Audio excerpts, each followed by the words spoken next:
And I think that is what a gift a relationship can be, is to be witnessed in your vulnerable moments. And to let someone witness you in those vulnerable moments and let them see what it means to you.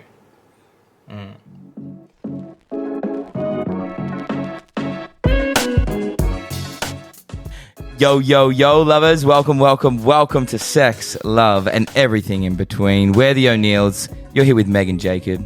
And this is the place we have really uncensored conversations about sex, intimacy, and relationships.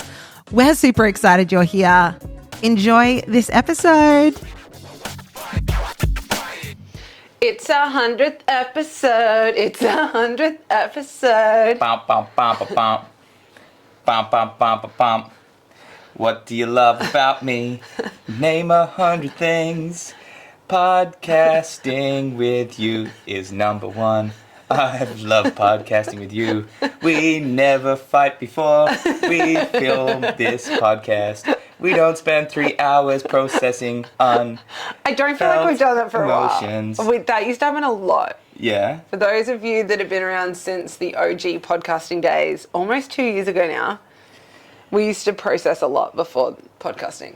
Podcasting with your partner. It's so Wouldn't easy. recommend. No, joking. We're going to be talking a lot Hi, everyone. It's so beautiful because... Actually starting a part-time job as jinglers. We're going to start jingles. I think you would be phenomenal at that. Yes. Are you called a jingler? I think you're just called a jingle. Yes, a jingler. A jingler, okay. Because we all know Jacob knows a lot more about the English language than I do. English language. I want to publicly apologise for gaslighting live on podcast. I was very perturbed after hearing about my mistake. I was completely and utterly perturbed. Go back and listen to, I think it's Birth Story Part 2. I'd rather forget about it, but that is a great episode. I had so many messages from you where you'd screenshot the definition of unperturbed. Yes. So, I take full responsibility. I'm a man that's willing to admit that he's wrong. I was wrong. After gaslighting you. And, yes. But I will now be known as Jacob the Jingler. Okay, Jacob the Jingler. So, this is our 100th episode, if you didn't already realise. And... a few days ago was our 10-year anniversary. Yes, of being together, not our 10-year wedding anniversary. We've only been married for 2 years. 2 years, but 10 years together. Of relating. So we thought we would celebrate our 100th episode by also celebrating our 10 years together. Only seems right. Yes, and bring you an episode where we're reflecting and bringing you, reflections and... I don't want to say lessons. Or are they going to be lessons? There's definitely lessons. There's been a lot of lessons. Reflections and lessons from 10 years together. A decade together. How wild is that? I know, it's crazy. We had family over for the weekend, and my nan and pop... Well, I've got all 4 grandparents still, right? This is pretty cool. Which is wild. And my nan and pop and also my granny and pappy, they're still all alive and they're still married. They all got married on the same day. Yeah. So they didn't marry all as a foursome, obviously. That would be a bit weird. But my nan and pop got married, and then my granny and pappy got married on the same day. And I think they're up to like 63 years married or something like that. 60. Yeah, that's wild. So they've been together, and they got married pretty quick. You know, they didn't mess around back in those days. Commitment was there was no avoidant attachment style back then. It was all anxious attachment styles. I definitely think there was avoidant attachment, but I think it played out more emotionally than... Yes. In the commitment of marriage. I think it was very easy to commit to marriage. Showing up in that marriage, very different story. But yeah, they've been together I'm just going to say 65 years. I'm going to throw that as a guess out there. Yeah, or 64 probably is a bit... 63, I'm going to go with 63. I'm going back to my original. 63 years, like that's over 6 times longer than we've been together. I know, that is... To think about that, because this is actually the first piece I want to bring to this conversation, that... and we were reflecting on this together. We went to Byron Bay for our anniversary. We took a day off and went to Byron Bay together. We did. We loved Byron Bay, and we took our son, and it was so beautiful. And our son had his first swim in the Tea Tree Lakes. And It was so beautiful. Went to our favourite bookshop. And, you know, we had plans to like, because on our first year wedding anniversary, we had all of these questions that we filled out together and reflected on it. I've got them in a little like time capsule box. We didn't get to do that on our second wedding anniversary because he was like 3 days old. Yeah. And then we thought we would do that on our 10-year anniversary, but with a baby, it's you can't really do things different. that you can't just like plan to do something and then do it.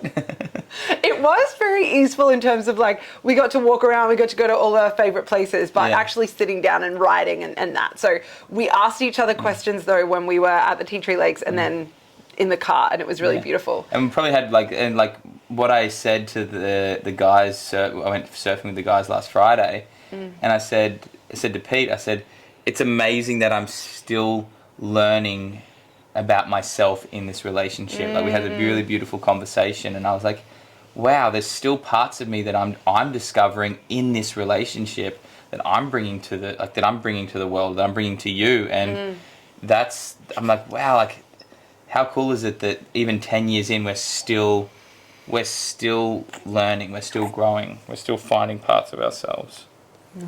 Oh, little man. Yeah, and that we had such a beautiful. I was going to take the conversation somewhere else, but I don't want to stay there. That was so beautiful, like in the car when we pulled up at the service station, and like there was like something that you brought, because I think the question was, I asked you, what do you see, what would you love more of in our relationship over the next decade? And you shared like nourishment. You'd love to feel like nourished. And then the conversation went deeper and went to other places, and it was like a part of you I don't think you'd even let yourself acknowledge in your own being, but also it was like the best information for me, like 10 years in, and I was like seeing this new desire, but from a different light. And it was just so beautiful because, again, it's like we're 10 years in. It would be such a mistake to think we knew everything about each other, or that we knew exactly what the other person needed or wanted. Yeah. And that is so, it almost feels so rich. It's like, there's still gold here. There's still more. There's going to be more. And there is more, but it was nice to feel that on such a special day. And I think this is where I wanted to take the conversation before, is that over these 10 years, there has been so many iterations of us, like as individuals. As you saw from the photos Meg posted. Yes, if you haven't seen the photos, everyone was like, is that Jacob? Oh my gosh. He looks sick. You look very different without a beard. And you just have... And 20 kilos lighter because all I did was eat vegan. Yeah. So yeah, you look very different. And yeah, there's been many iterations of us as individuals in this 10 years, but many iterations of our like union and our dynamic. Like our dynamic has shifted so much through that time. And what I love what you said about like your grandparents still being together and, you know, all of them still being alive. Like how many more iterations of us is there going to be? Yeah. How many more, like as individuals, but as a couple, like what growth still awaits us? What learning still await us? How are we going to evolve together? Yeah, and I think no relationship style is perfect. But when you really choose something because you believe in it, it becomes this opportunity of like, whoa, like exactly what you said. What's waiting for us in the next 10, 20, 30, 40, 50, 60 years of relating, considering that the last 10 years there's been so many iterations of our relationship and ourselves as individuals. That's what comes from, you know, the choosing this on such a deep level. And that excites me. It's like, it's no longer about, I'm going to be with the same person for the rest of my life. How boring. It's like, I'm going to be with so many different versions of this person, and that person is going to get to be with so many different versions of me. Therefore, our relationship is destined to become a ongoing, evolving experience for both of us, which is so exciting. And now it's not this fixed thing that slowly dies or slowly suffers. It's this living, breathing thing that we're constantly engaging with, and that's exciting. Yeah. And I think if people saw if people could understand or see that and implement that in their lives with a relationship, it would be so life-giving. It does require vulnerability, of course, and openness, but that for me is like such a cool way of looking at it, and not something I was taught. Yeah, and I think there's two pieces to this that I'm seeing. It's like that to experience like you're forever learning your partner and getting to experience like this newness and these different textures and layers and depth and width of your partner.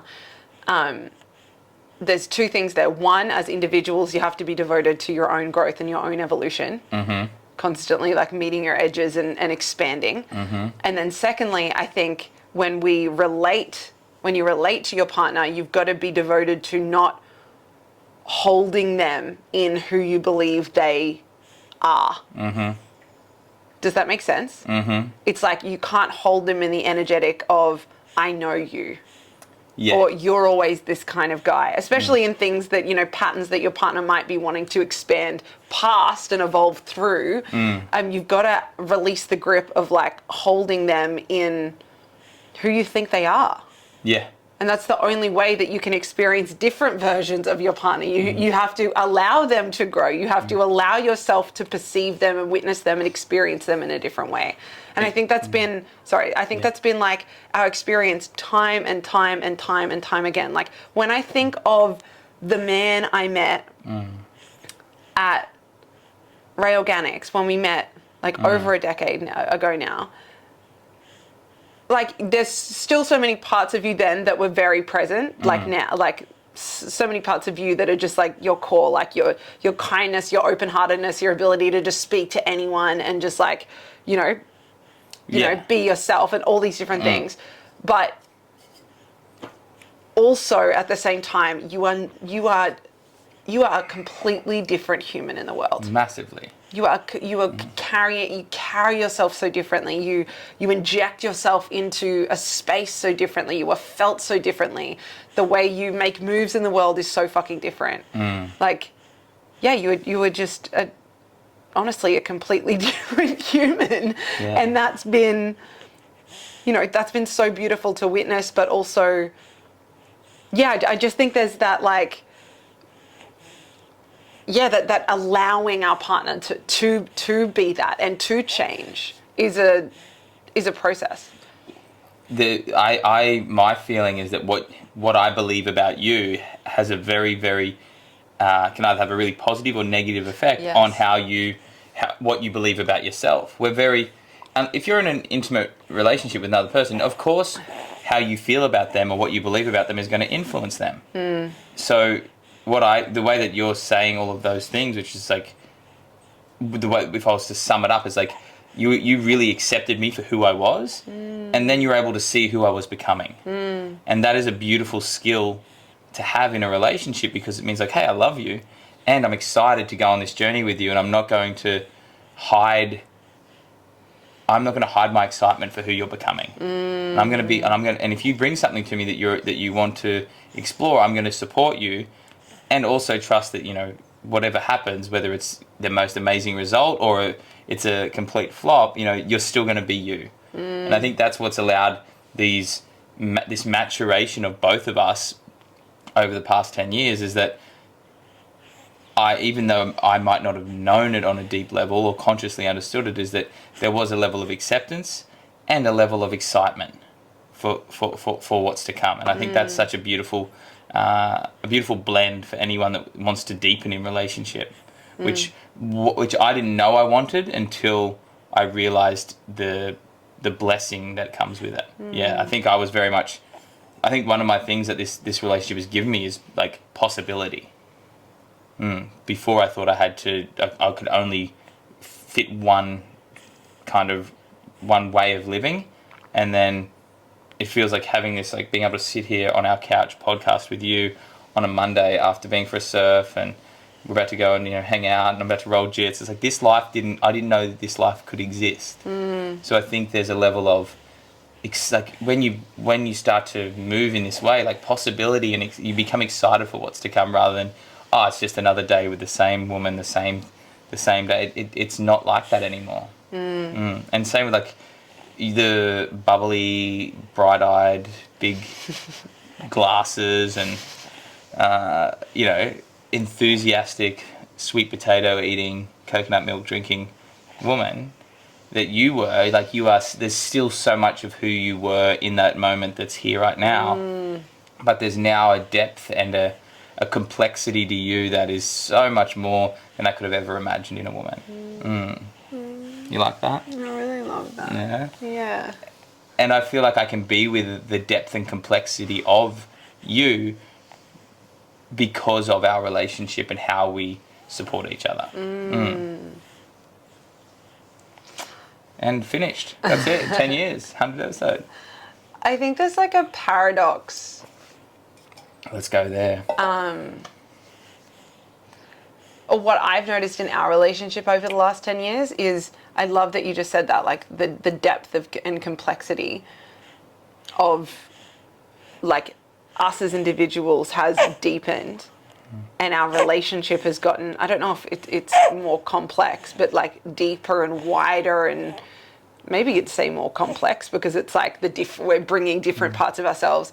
But simultaneously, I feel our relationship has always been very simple, and we've always allowed our relationship to be simple. And I actually remember it was our first trip to Peru together. So we were maybe 2 years in, and we went on this like 3 or 4 week medicine pilgrimage with a whole lot of other people. That was the greatest trip of my life. I love that. Yeah. And one of the women, Robin, I don't know if you remember. Oh, Robin. she commented on one of my things recently. Really? I remember Robin said to me one day, it was like right at the end of the trip, so she would have witnessed us, on the medicine and connecting with each other in between that and everything, and she came to me and she said, wow, and again, we're only 2 years into our relationship then, wow, you have taught, watching you has taught me so much about how simple relationships get to be.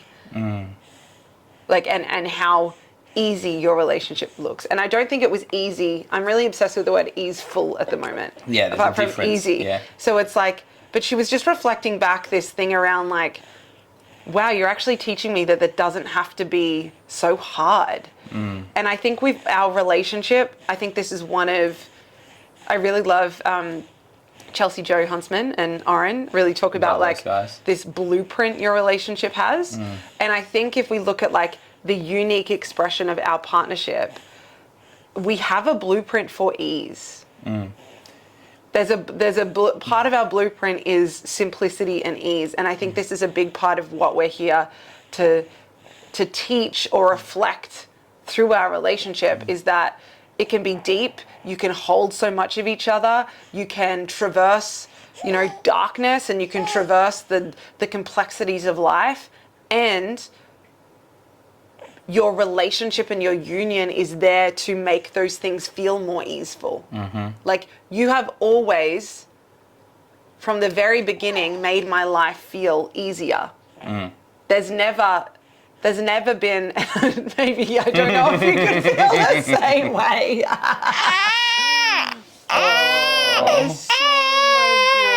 Little man. It's okay. Oh, sorry, my boy. Did mummy scare you? It's okay. It's okay. Yeah, I maybe we scrap that conversation because I don't feel like you feel the same.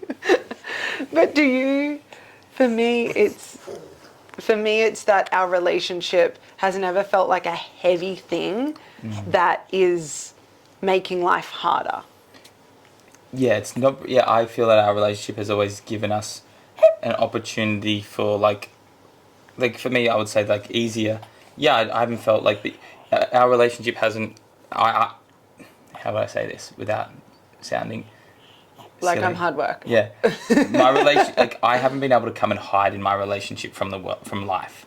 Like, I can't hide here and hide from what life wants to bring me. Like it is a safe space, but a safe space for me is where I can feel like I can take the greatest risks. So I'd say that you've created safety for me to figure out who the fuck I am. And that is so important. So when you say easeful, I feel like it's safe is probably the right word. Yes, I love, yes, and it's always felt, okay, yeah, maybe scrap the easy, easeful piece that I was saying, or the relationship has never felt hard. The relationship for me, our union has always felt like a place I could be myself. Yes. And that for me is the easiest parts of life. Yeah. When I come up against resistance or things feel challenging, when there's parts of me that feel like I can't be fully myself, or I can't just like, rest into the space or relax into the space, bringing the fullness of me. And for me, that having that in this relationship has meant that I've had to face off. I've had to confront all the things that I didn't want to, which means it hasn't necessarily been easy, but it's been necessary. Like, this is what my soul came here to do. Yeah. So, like, I felt safe to do so. I felt safe to do the work necessary and take the risks. And, like, I don't think another woman would have, I don't know if another woman would have been able to inspire me to take the leaps of faith that I have and fall on my face many times. And maybe there's more, failures to come, and I'm okay with that, because I know that that's not going to stop us from exploring the depths that we're here to explore. Oh, it's okay, little man. I love that piece around like safety and risk taking. Yeah. And for me, that's actually the scariest thing in the world, is to like open up and actually feel the safety to be myself. And I think a lot of men who maybe have I think that is like, we've talked about this, the I'm not enough for men and I'm too much for women. Like, that's, if you find yourself in a relationship where you have to face off with those things, you're in the right relationship. Yes. You're in the right relationship. You might want to run from it. Yeah. And it's not hard, it's just, it's the choose your hard piece. You know how Yeah. people talk about the choose your hard? And I think that's the piece I was speaking about before. It's like, when I feel like the hardness of relationship comes when you're not actually going to the depths, when you're fucking around, complaining about the surface level shit, or like not actually walking through the door of vulnerability to be able to liberate the pieces that you need to experience more depth and intimacy. It comes when, you're holding on to the story, and you're not actually willing to open the heart and clear the channel and meet in a deeper place. Like, that's when relationships are hard. When the relationship is trying to initiate you both into a deeper level, but neither of you are going there. Or only one of you is trying to go there, right? And that's the doorway into when, and I don't think I've spoken to this in this type of way before. Hello, my gorgeous boy. Hello, my gorgeous boy. Oh my gosh. Make sure you watch this on YouTube, because there's like a beautiful little guy right now. Hello.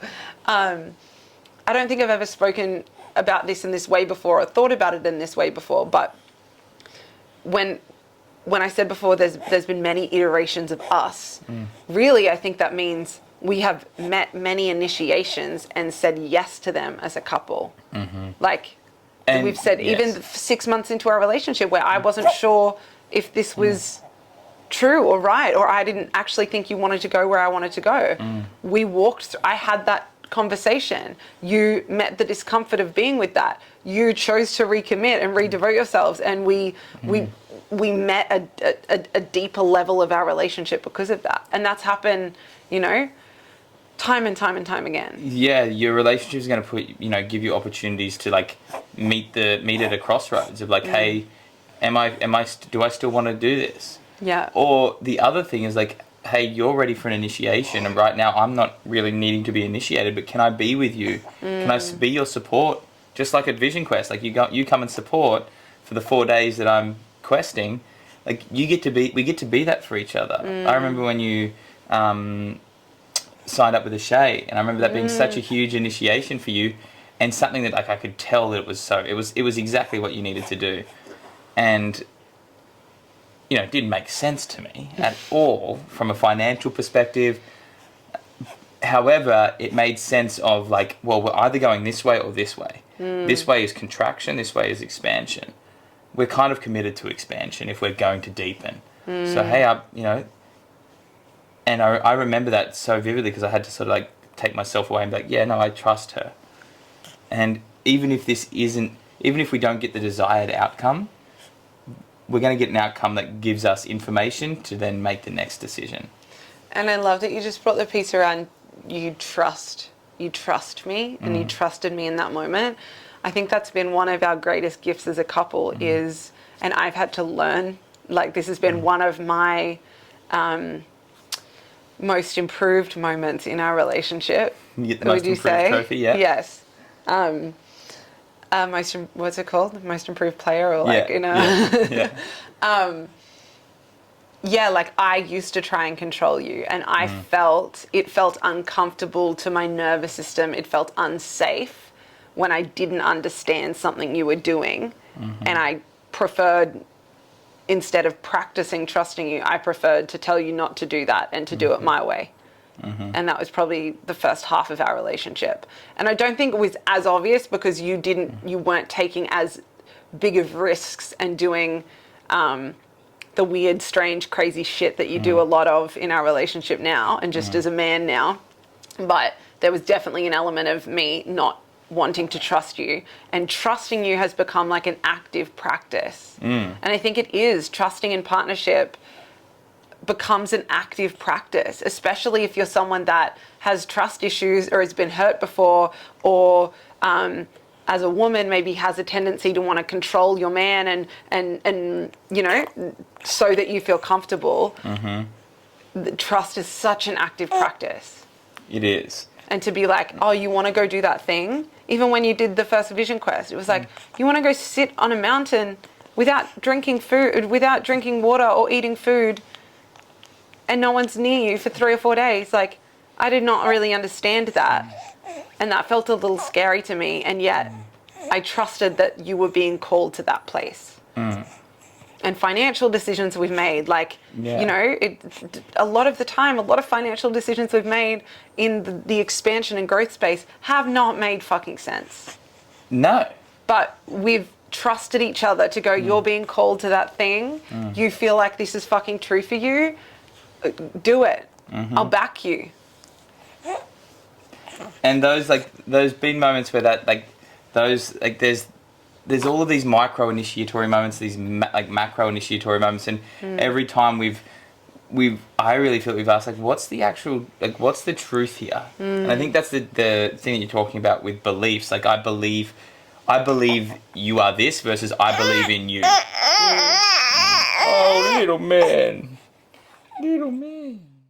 Hey, lovers! Yes, lovers! We are celebrating 100 episodes of Sex, Love, and Everything in Between this week, and we have an epic giveaway for you to be a part of, to thank you for being a part of this creation with us. What is the giveaway, my man? You and I are both giving away a $1,000 gift voucher each, not one voucher. You're giving away a $1,000 voucher. I'm giving away a $1,000 voucher. If you want something from Meg's offerings, you get that voucher. If you want something from my offerings, go for that voucher. It can be for T-GOM, Jacob's private coaching. This could be for Full Spectrum Woman, any of our relationship stuff, anything you want. We've got an epic 2025 lined up, don't we? We do. We really do. Now, all you got to do is head over to our Instagram. There is a 100 episode celebration post. All you got to do is share that. What else? Follow both you, I, and the podcast Instagram. And tag a friend in the reel, and then you go into the draw. Okay. As that, all the details will be on the Instagram post. Yes. Go get it. Let's get into this episode. You. And we're back. We back. All right. We might be doing that regularly.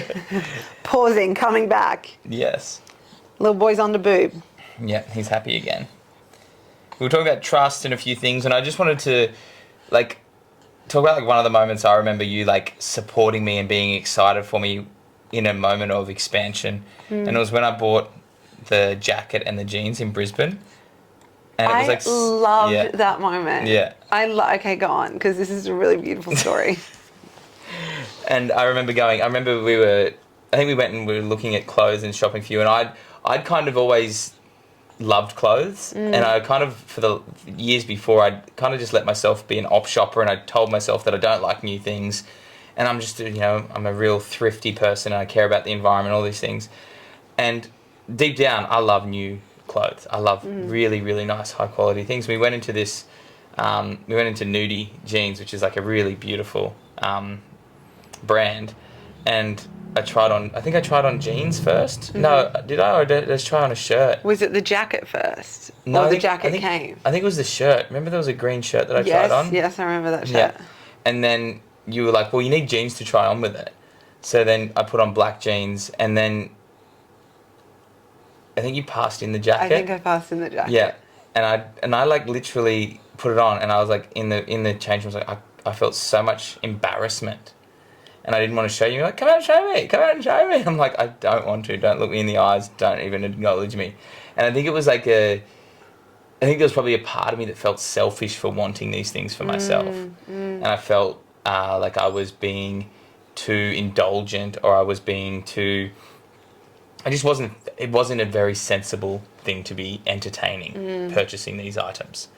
And I remember coming out and you being so excited for me. And I remember you saying, let me buy these for you for your birthday or for Christmas. I can't remember what time. It might have been for my birthday or something. I can't remember. And I remember being like, I think I actually have to buy these for myself. I think I have to buy these for myself. I think I have to spend this $1,100 on 3 items of clothing. And I remember being a bit intense at first, as usual. A bit. But then I really realised, I don't even know if you said anything to me. You probably have a better memory than me. But I remember then realising, this was a really big moment for you. And this is something I have learnt about you. Is that, when I make a big sometimes my thing is like, bring the energy, let's make a big deal out of this. But actually what's better for your nervous system is like, let's just it's almost like a foreplay thing. Yes. If I come in too hard and fast, it's almost like my nervous system that just feels like I'm too much attention. Yeah. Yeah.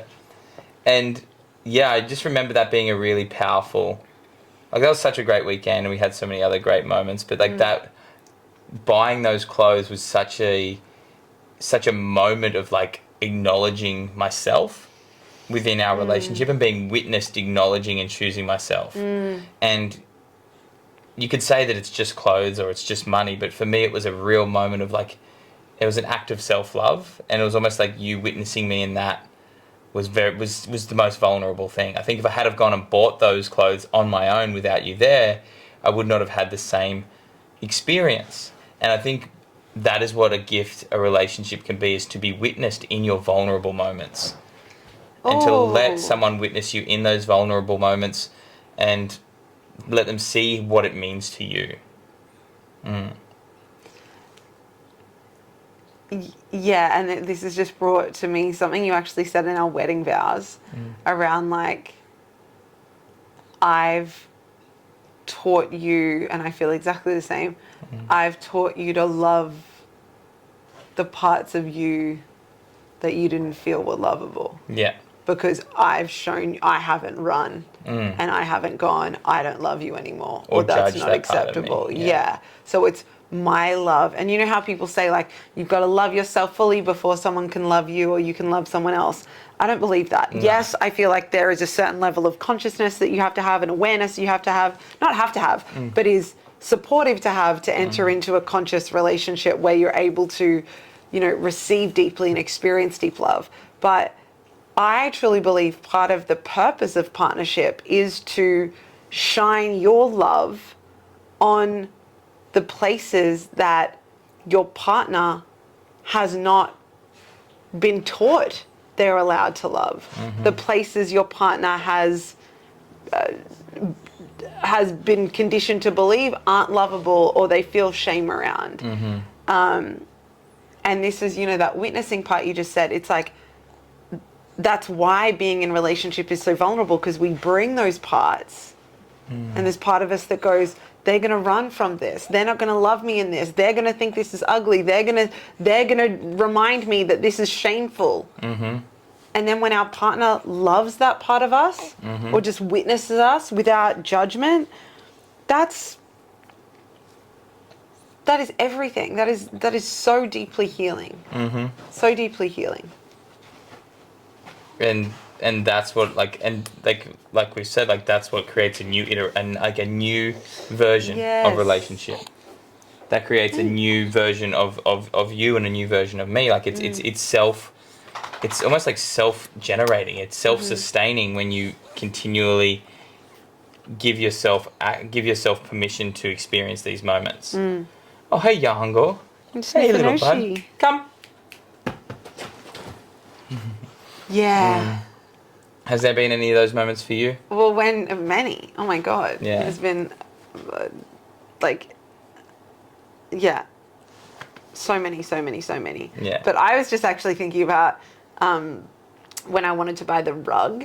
Yes, this is a great example. That was just, so it was when I just started making money for years I'd been in business and really not made any money at all. And it was the first few months of really starting to, I think I probably had a 10K month or something, and maybe 2 in a row. And we had never bought nice things during our relationship. No, we'd always... Especially not for the home, because, we'd moved a bit and we'd never bought nice things. And neither of us are incredibly, oh my God, everything has to look aesthetically beautiful. We're definitely not those people. We're not those people at all. This is probably 5 years ago now. Or 4 years ago, I'd started to make a bit of money and I wanted to buy a rug for our home. And I remember looking and searching on... You became quite manic about I was the rugs. searching and searching for a rug. And my budget was $300 or $400. And I just wanted a rug for this new home we'd moved into. And I'd spent, and I'm not Do you remember spending 3 hours I never searching researched for it? shit. I'm not an online shopper, and I just spent 3 hours looking for this fucking rug, and I couldn't find anything I liked. And I remember turning around. I remember exactly where I was. I was on the dining room table, and you were on the couch. And I remember turning around and being like, I probably cried or something. You're I can't find this rug. I want a rug. And I think it's because I knew I really wanted to make an investment in our home. And then it was frustrating that I couldn't find something I liked. I think we were learning about how important it was to make the home our place as well. We wanted to say, hey, this is our home. Yeah. Yeah. So not just the rug, obviously. So there's a deeper. Oh my gosh, the rug. This was not just about the rug at all. This was a whole initiation in itself. And then I remember saying that to you or crying to you, and then you turned to me and you were like, if you could have any rug at all, what rug would you have? I was like, the really nice Moroccan ones. You know the nice Moroccan ones from that store at James Street. You're like, well, buy it. I was like, they're $2,000. You're like, buy it. But would that be the rug that makes you very happy? I was like, yes. And then you're like, we're going to go to that shop tomorrow. And so I went to the shop not thinking that I was actually going to buy anything. I think you always knew I was going to buy something. reconciled.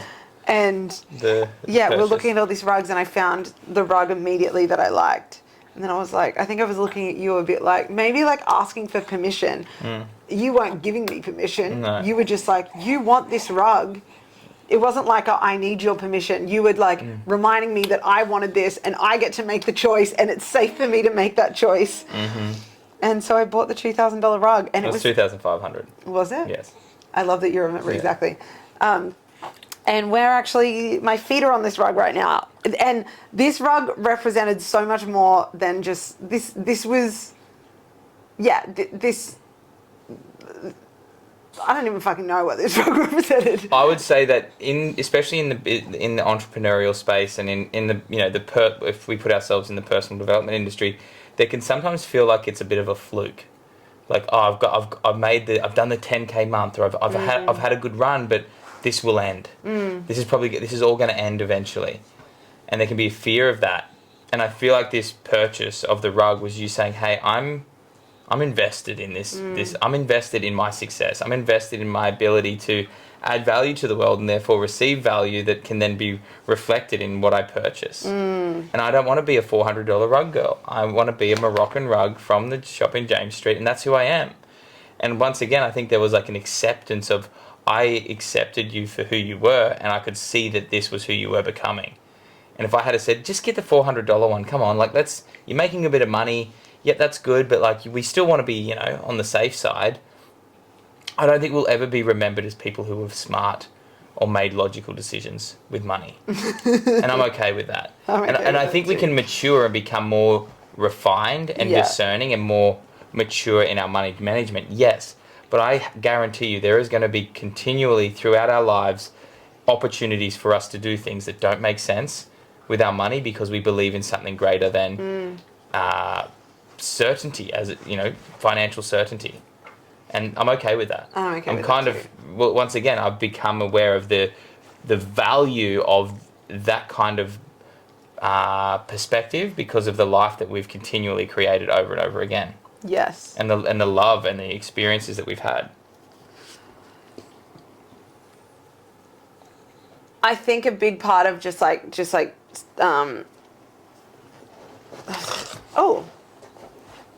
what am I trying to say? From this rug story and the jeans and the jacket story, I feel like one of the biggest things in this is like reflecting, seeing the truth.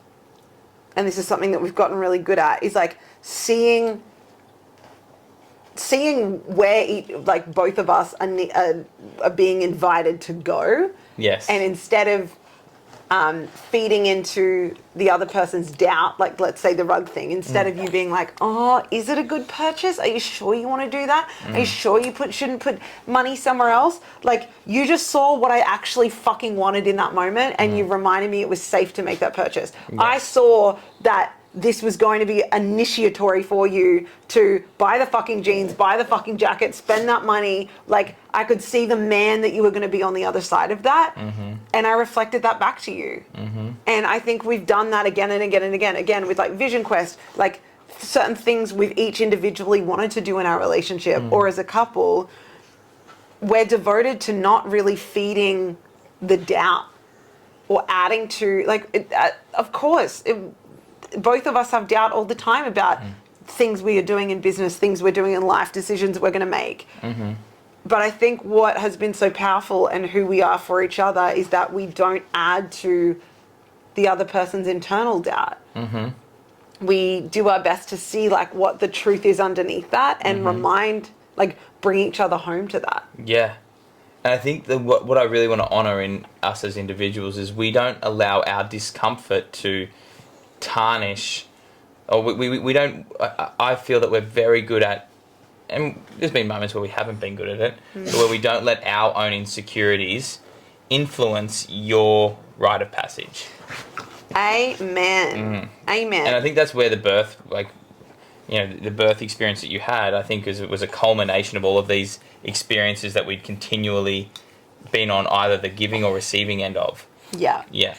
And we built a really, really beautiful foundation of trusting each other, and also being okay with our own insecurities and our own doubts, and knowing that we've got someone in our corner that can see through them and remind us of what we're truly capable of. Yeah. Love that. How good. Okay, what else do we want to bring in terms of our 10 years together? Best sex ever. What was some of the best sex we've had in the last 10 years? Well, we were asking these questions. This was, yeah. Mine was when we lived on Village Way. Yes. And we had sex against the wall of our bedroom. Yeah. And it was actually when I was deep in my Veda studies, so my sexuality studies, and I was unlocking a lot within myself. I was healing a lot within myself. I was, exploring a lot within myself. And I think on an individual level, I was like de-armoring my body and liberating so much of my body so I could receive deeper. But I remember after, I think we both orgasmed together, and then I remember turning to you and be like, it was my first like transcendental sexual experience where I literally turned to you and was like, oh, you just fucked me to God just then. Yeah, I did. It was the first experience where I really felt like I almost entered this other realm. Yeah, I remember. It feels like it was we'd accessed something that we hadn't accessed before. And it went beyond like the physical sensations. It was like I was transported somewhere else. So that. What other experiences did I share the other day? I feel like when we asked that question the other day, Django. No, I should not have played with you. Continue, my love. going to be all the background noise in this episode. Would you like me to say one? Yeah, sorry, I'm getting distracted by Django. Right. Yeah, Django's a distracting dog. I loved the sex in Guatemala.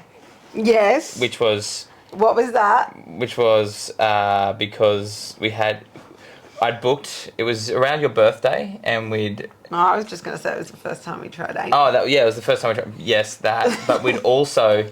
This was... what happened was I booked a really nice place, but it wasn't the right apartment because it didn't have a view. Do you remember that? Yes. And we're talking about this, and this is like where... and I wasn't happy with the accommodation, and I made Jacob go and change it. And we didn't have a lot of money either. And I don't know if we had any business being in Guatemala. I'm such a spoiled rat. Okay, Django, down, stay. And that Guatemala trip, we were already redlining, I would say. I didn't think we had a lot of extra income. No, not at all. But you didn't like the fact that we were in a beautiful. We stayed in a really nice place, but it wasn't the right room because it didn't have a view and it wasn't high enough. And I remember we had sex in that room, but then afterwards it leaked, and the room leaked, and then I was given an opportunity to go and ask for more. And I was like, this is not really good for my current belief around worth, and I had to go, and I literally had to go down and stand up for your desire for more. And I had to reconcile that I would actually, it would feel good to be in a nicer place for me as well, but I didn't want to do the work. I didn't want to be uncomfortable. And that... So thank you so much for being my No, guru. I truly believe, I think I used to, because I look back at that and I'm like, that's so bratty. Why weren't you grateful? I actually think it was not about the room. It was about you... Being a man. It was about you being a man. Yeah, it was about you, standing up for... being an advocate for my desires. You, doing the hard thing in... devotion to us and what we wanted or what I wanted. Because you were not anymore, but you were the type of person just be we'll just deal with it. It's okay. It's the leaking. It's fine. It's we'll just get over it. Yeah. Where I'm like, no. Go and complain immediately. a good. But go on about the sex. Let's not talk about me being a spoiled rat. I just want to say a good test for this is if you get a coffee at a coffee shop and it's cold or it's not to your liking, do you send it back? Maybe 6 years ago, maybe 5 years ago, I wouldn't. Now I immediately do, and I make anyone who I'm in the presence with do it. The other day when we were at our Friendsmas lunch, Jack got an espresso martini that he didn't like, and I was like, take that back because you're going to now when the food comes, you're going to be looking at the food and being like, I don't even like this fucking food. And that everything is going. This whole entire lunch is going to be tainted with the experience of you not getting the drink that you wanted. So Guatemala, that sex was amazing, and also the experience of I think too the initiatory experiences of when we're growing and evolving, we're experiencing new planes, and that that for me was such a cool experience in Guatemala. There was another time when we went and stayed in this cool little place down in Friday Hut Road, and I still remember this just for. We went down to this creek and we fucked in the creek, and I remember that being such a beautiful, I thought it was really hot and sexy, and really having sex out in nature. It felt really primal. I loved that. Yeah. What other times? I feel like there's so many. I feel like we would just... We have been together for 10 years. I know. Yeah. And I also feel and you can probably agree with this, after a lot of our sex, I say, that was the best sex we've ever had. Yes. So I feel like I've said that so many times that I don't even remember. After the second engagement ring, that was great. Amazing. Yeah, we were staying in a beautiful, beautiful hotel. Yes. I also think a lot of our epic sex, and I think we're rewriting this, but now we have a child, but a lot of our most incredible sex has come after wanting to have sex and then something clunky happens or it just doesn't, it's not the truth of the moment, and then we have to wait another day or another 3 days or something, and I'm getting frustrated because I want to have sex. It always almost our best sex happens when we release the grip of trying to have sex, and then just the moment happens and it's so beautiful. Totally. When we surrender to that, and I think that's just a metaphor for life. When you actually stop trying to make the thing happen and you just allow it to unfold. Yeah, and I think sex for us over the years, there's been like such an alchemical process in many of those moments as well. I think sex has been like it's been a modality, it's been a practice of healing and opening and finding new parts of ourselves, which has been really cool. Yeah, really, really cool. That sex we had when we went up to the Sunshine Coast. So much of the good sex we have is when we're on trips. On little sex trips. We've had a lot of good sex at home. But when we went up the sunny coast when I was pregnant, that was really good too. That was great. That was amazing. That was so good. Oh, yeah.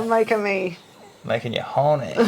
You're a mother now. Yeah, can I say that when I'm breastfeeding my baby? I don't know if you can say that. Sorry, little man. We're also learning is he a sponge? Like, is he picking up on everything we say? Yeah, we're just needing to work out what's appropriate around our child. We love you, little man. Okay, what else from our 10 years together? Any other questions we have for each other? Can you hold our son while I put my top back on? Oh, little man. Oh, little man. Here we go, bud. Hey. What are some highlights for you, like outside of the amazing sex and the deep initiatory moments? Is there any like little mini moments that you've really loved? Any kind of like key things that we've experienced together? This guy's been the best. Having this guy has been incredible. Yeah. But I liked the question you had the other day was like, what was your favorite moments where it was just the two of us? So like outside of community, outside of like family, outside of any of that. And I think I had these big, like I was obviously talking about, but some of the bigger moments we'd shared together, but I also shared that it was like I remember this one time we were driving down to Wollongbar, so it's this little town close to where we live, and I just remember crying in the car, like there was a song that got put on, Django. Get. Continue. There was a song that came on the radio, not the radio, like on Spotify, and I just started crying, and it was just this feeling of like, I feel like they have been my favorite moments together when I'm just like, oh, like it's all here. It's not the big moments are beautiful, like when we have great sex or when we're on holidays or when we're doing these things, but like my favorite moments of our 10 years together are, when we're in the kitchen cooking together, or when we're driving somewhere and our favorite song comes on, or when, like recently, when even before Oshi was born, when we're in the backyard with our dog and you're playing with the dog and I'm just like sitting there watching, like just these like everyday moments. And I do love that about us, that we don't wait for the big moments to experience each other or experience intimacy, that we're devoted to experiencing intimacy in the simplest of things, and even more so now. Like now we have a child. It's the simple moments that are the most like glorious. I think coming full circle. It's like what is this relationship? It's you and me. So anything extra is it's not necessary. It's nice to have, but like where this podcast was born was from like when we were being in the car and we'd talk, and I just remember being like. I remember talking to the guys after surfing once about like intellectual intimacy. And I was like, oh, I get to have deep, epic conversations with someone in my life all the time. We came up through like a lot of plant medicine ceremonies, and a lot of people didn't get the opportunity to go home and talk about it because they didn't have someone that was on those journeys with them. For the first 4 years of my journey with the plants, we did like close to 50 ceremonies together.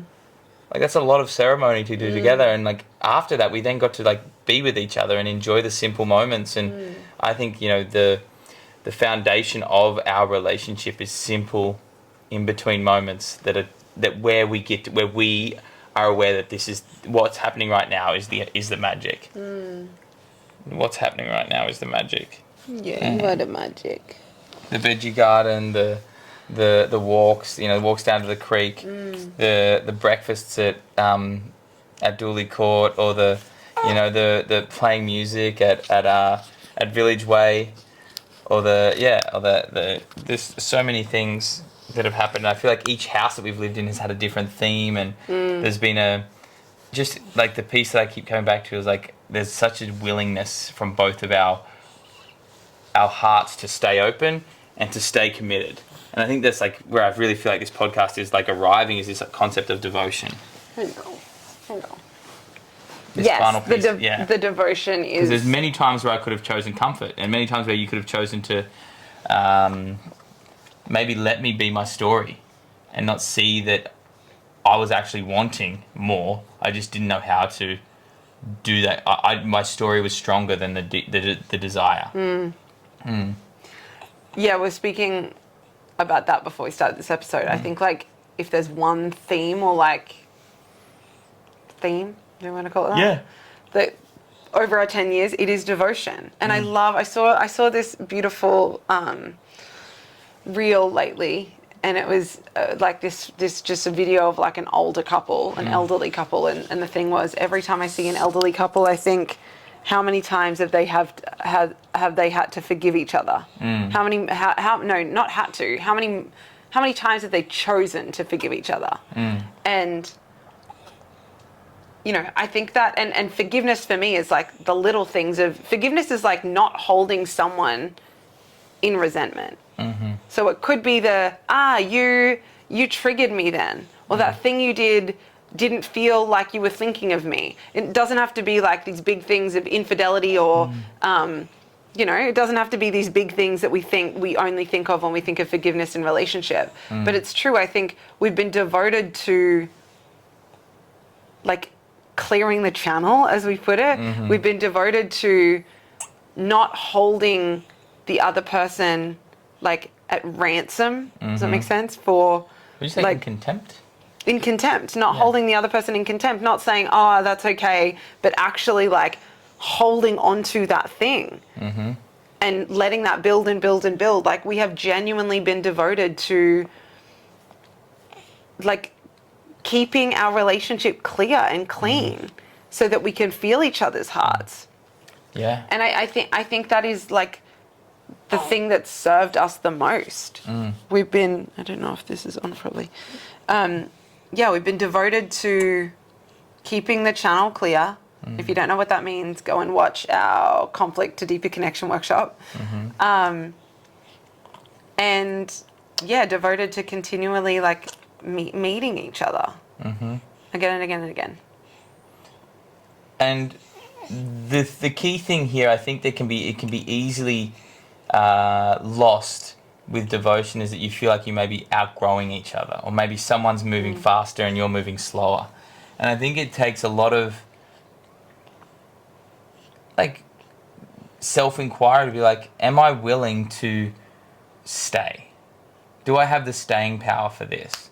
And is this relationship important to me? And is this relationship important to my partner? And I know there's been times where you've been on fire and I haven't been.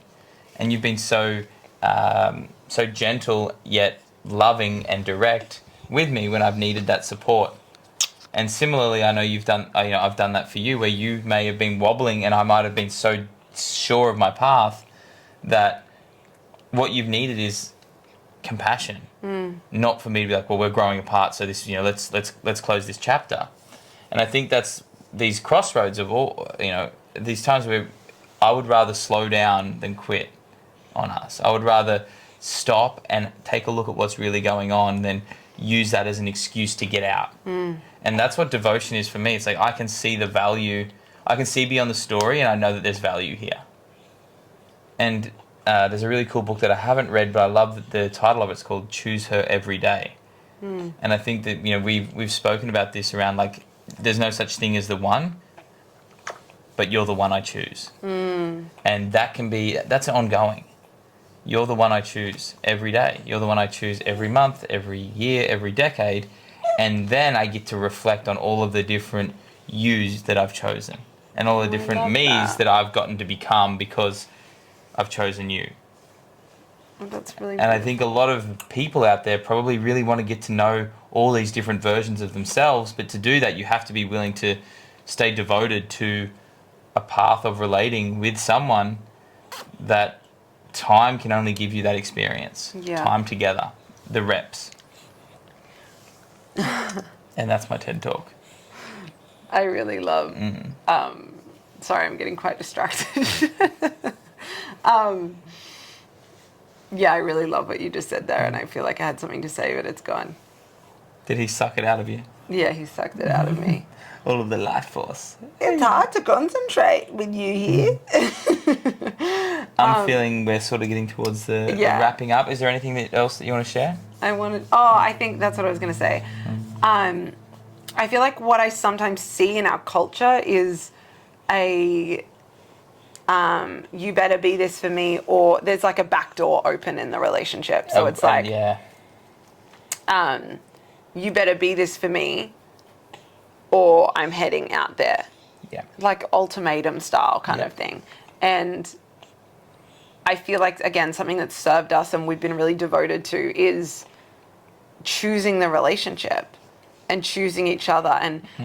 And I truly believe, and we've had many things that have come into our relationship that we've met and moved through, like big things. And I truly believe anything could come into our partnership and we would meet each other in that. And I truly believe we would alchemize that. And it's like a relationship resilience where if you're constantly looking at having the back door open and kind of being like, you need to be this for me, or this shit's hard, I'm going to leave and find someone easier. Like, no, it's this like, and again, I think it's because we're devoted to the entity of our relationship and the union that I truly, truly believe that anything could, arise and unfold in our marriage, and we will meet it and we will alchemize it and we will come through stronger, deeper, more connected than ever before. And I know, I hope to be together in another 6 decades time. Like oh my gosh, what are we going to have to meet and traverse in the next 6 decades? What are we going to have to call on? How deeply are we going to have to bring ourselves? How many more times are we going to have to forgive each other?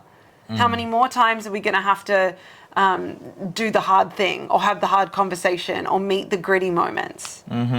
How much grief are we going to have to feel together? How much grief are we going to have to witness each other feel and move through? How much joy are we going to have to witness each other feel and move through? Like, just all that, all that's to come. Yeah. And then one day one of us is going to die. I know. We're going to die together in the same breath, holding hands with Oshi and our other children and our grandchildren around us and our great-grandchildren. That makes me emotional. I love you. I love you. I think I just want to read something I think that I wrote. It just popped up in my memories on Facebook. I thought it might be a nice way to close out. Okay. I hope I'll just make sure that it's actually applicable.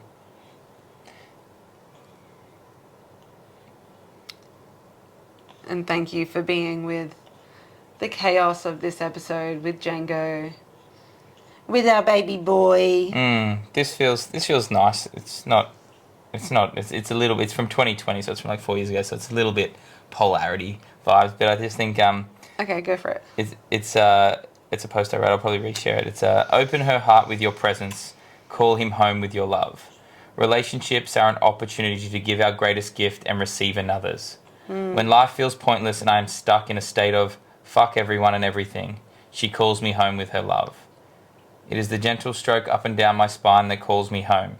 It is a soft but firm, hey, you've got this, I believe in you, that calls me back to the present moment. It is her unwavering gift of love that has me in deep appreciation, not only for this gift, but her willingness to give it unconditionally. When her emotions are running high and she is stuck in a state of, I can't take this in anymore, this is all too much, I open her heart with my presence. It is the honouring of her process and not trying to solve the problem that slows her down. It is the conscious choice to be completely with her in the moment that lets her feel safe to open up to the experience. It is my unwavering presence that allows her to know that there is nothing she can bring to this space that isn't welcome. All of her is welcome. We have different desires and gifts. Honour your desires and openly offer your gifts. For love knows no condition, rule or boundary. It honours what is present in the moment, receives unapologetically and gives fully with no expectation. Love is to be in communion with that which is true. How good. Happy 10 years. Happy 10 years. Happy 100th episode. Happy 100th episode. Thanks for co-creating with me. Yeah, we've had some pretty cool experiences. and so many more to come.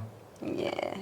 And I have loved, I'm just so grateful for, I'm just also thinking back to when we decided to start the podcast. And I actually wanted to start one solo. And then I think you wanted to start one solo. And I was like, let's do it together. And I'm so glad we have. This has been a beautiful way for us to come together and like have our own individual businesses, but like have this as kind of our anchor point and use, you know, our relationship is, you know, that's our resume. You know, how we choose to live when no one is watching is really what makes our work the standard that it is and allows us to uphold a level of integrity in an industry that can sometimes be filled with smoke and mirrors and people just blurting out topics claiming to be experts on when they've never really actually done the deep work. They've just read a book or done a seminar or a course. It's like, no, to really teach this work, you've got to live it.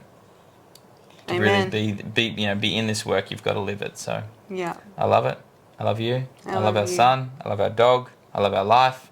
It gets to be this good. With us here. Thank you for all our OG listeners that have been here for every single episode. 1 to 100.